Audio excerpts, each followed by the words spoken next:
Bienvenue dans le dojo de Jacques Payette, un patronyme bien réunionnais en plein cœur de Kyoto. Et pour cause, ce maître d'aïkido est un enfant de la chaloupe Saint-Leu. Il y a 30 ans, il décide de vivre sa passion à fond. Avec sa ceinture noire de karaté, il part à l'aventure. Et donc j'avais 22 ans. Donc je suis allé dans une agence de voyage à Saint-Pierre pour acheter mon billet d'avion.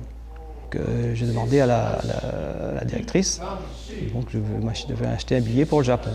Elle m'a regardé avec des gros yeux, elle m'a dit ça va pas, donc vous êtes tout petit, vous n'avez même pas l'air musclé, vous parlez même pas anglais, je ne vais pas vous vendre un billet, ce serait irresponsable de ma part. À force de persuasion, il obtient son précieux sésame. Une fois sur place, Jacques est accepté comme disciple d'un grand maître d'aïkido. Il est autorisé à vivre dans un dojo contre un entraînement intensif de 6 heures par jour et une série de corvées destinées à forger le corps et l'esprit.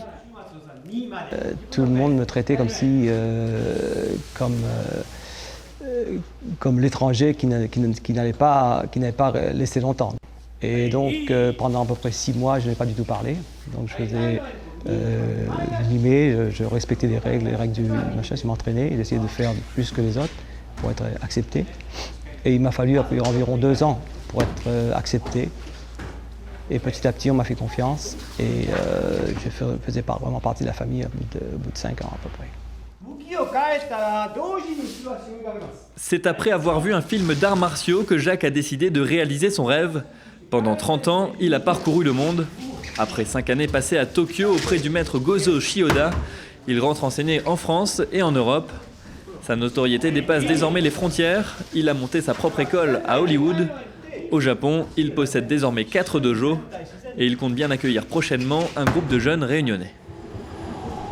Claire, quant à elle, n'est pas venue au Japon pour les tatamis, mais plutôt pour vivre de sa passion. À Yokohama, cette jeune réunionnaise de 26 ans s'est perfectionnée dans le design des jeux vidéo.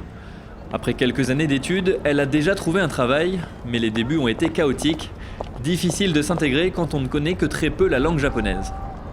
L'apprentissage s'est fait sur le tas, si on peut dire, au fil des expériences. Ça n'a vraiment pas été facile parce que quand j'y suis arrivée, je parlais quasiment pas japonais. J'avais des bases vraiment rudimentaires, le minimum possible.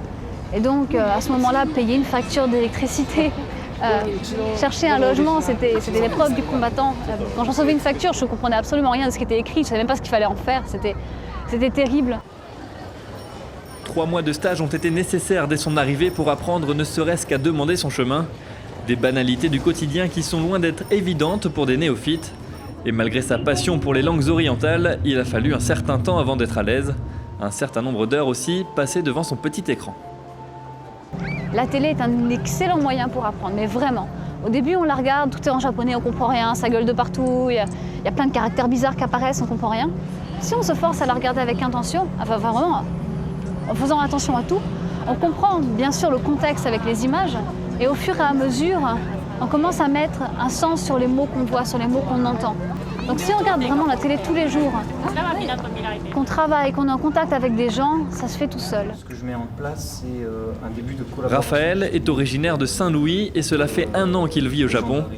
Comme Claire, comme Jacques, il reconnaît que l'acclimatation n'est pas évidente. À l'université de Tokyo, il travaille en tant que géophysicien, mais son profil a très vite intéressé ses collègues chercheurs, surtout grâce à ses connaissances en vulcanologie. Ce qui est intéressant pour les Japonais, c'est que le piton de la fournaise est extrêmement actif. Et au Japon, en fait, il n'y a pas eu de grande éruption depuis quelques années maintenant.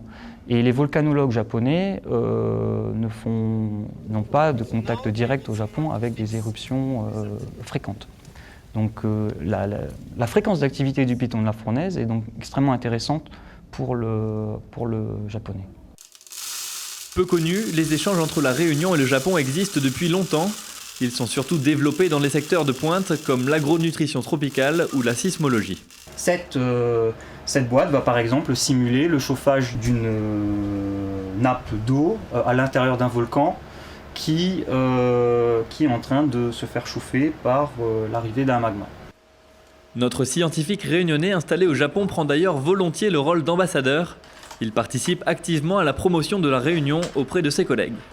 Mon rôle en tant que réunionnais est d'attirer le plus possible les chercheurs japonais vers la Réunion. Même si cette collaboration dure depuis quelques années maintenant, j'aimerais asseoir cette collaboration et qu'il y ait une interaction à long terme entre Japonais et Réunionnais. Les Réunionnais, contrairement à ce qu'on peut penser, sont bien intégrés ici. On en trouve un certain nombre qui ont appris à parler anglais, qui ont appris à parler japonais, qui parlent même très bien. Et ici, ça n'est pas une difficulté pour les Occidentaux de s'intégrer à partir du moment où ils ont une compétence et qu'ils acceptent de travailler beaucoup, puisque les Japonais travaillent énormément. La moyenne est plutôt aux alentours de 10 heures de travail par jour, avec 10 jours de congés payés par an. 10 jours de congé, insuffisants pour Claire, Raphaël ou Jacques, qui, lorsqu'ils en ont l'occasion, viennent passer les vacances à La Réunion.